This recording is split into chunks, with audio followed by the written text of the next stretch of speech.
Madam Tulsi গাবার্ডের করা যে স্টেটমেন্টটা অ্যাবাউট মাইনরিটি, ম্যাডাম তুলসী গাবার্ডের করা যে স্টেটমেন্টটা about internal security of Bangladesh বা যে ইনস্টেবিলিটি নিয়ে উনি স্টেটমেন্টগুলো করেছেন, তার গুরুত্বটা কতটা, আন্তর্জাতিক মহল বিভিন্ন রকম স্যাংশন হলে একটা দেশের কি পরিস্থিতি হতে পারে, তারা পাশেই পাকিস্তানকে দেখতে পাচ্ছে, তবুও তারা বুঝতে পারছে না।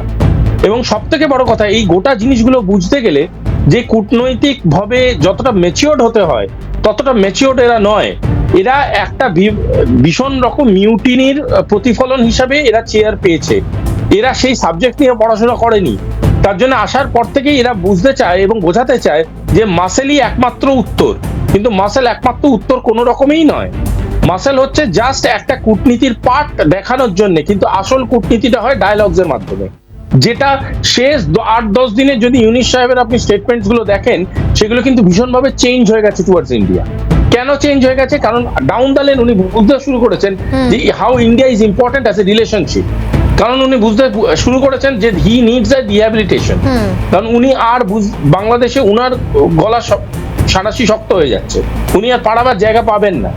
এবং আজকে আমি খুব অবাক হব না যে উনি যে একটা চায়না সফরে যাচ্ছেন, যদি আমি খুব একটা ভুল না বলে থাকি, উনি চায়না সফরে যাচ্ছেন এবং আমার মনে হয় না এই চায়না সফর থেকে উনি ফেরার খুব একটা ইচ্ছা নিয়ে যাচ্ছেন। তাহলে কি সুভাষিস বাবু কোথাও কি ইউনুসের দিন শেষ হলো বলা যায় বা ফুরলো বলা যায়? ইউনুসের দিন কিন্তু অনেক দিনই ফুরিয়ে গেছে। উনি হয়তো ভেন্টিলেশনে আছেন, বলতে পলিটিক্যাল ভেন্টিলেশনে আছেন। ওনার শরীর সুস্থ থাকুন, আমি সেটাই চাই, আমি ওইভাবে নেবেন না কথাটা আমার। আমি বলতে চাইছি উনি পলিটিক্যাল ভেন্টিলেশনে আছেন। উনি লাইফ সাপোর্টের মধ্যে দিয়ে ওনার পলিটিক্সটাকে চালাচ্ছেন, কারণ উনিও নিজে বুঝতে পারছেন উনি যেটা ভেবেছিলেন অ্যাবসলিউট পাওয়ার সুভাষিস বাবু এখান থেকেই বলছি, আমরা দুদিন ধরেই জানি যে ইতিমধ্যে 26 তারিখে যেখানে যাওয়ার আছে, চীন সফরে যাওয়ার আছে মোহাম্মদ ইউনুসের। কিন্তু বিষয় হচ্ছে এখানে যদি আমি একটু অন্যরকম ভাবে দেখার চেষ্টা করি, দেখুন ভারতের সঙ্গে সম্পর্ক একদিকে মুখে মুখে বললেও ভিতরে ভিতরে কিন্তু সেই কূটনৈতিক চালেই অন্তত ব্যস্ত থাকে, যেভাবে পাকিস্তান করেছে এখন ঠিক সেভাবে বাংলাদেশে সেই পথে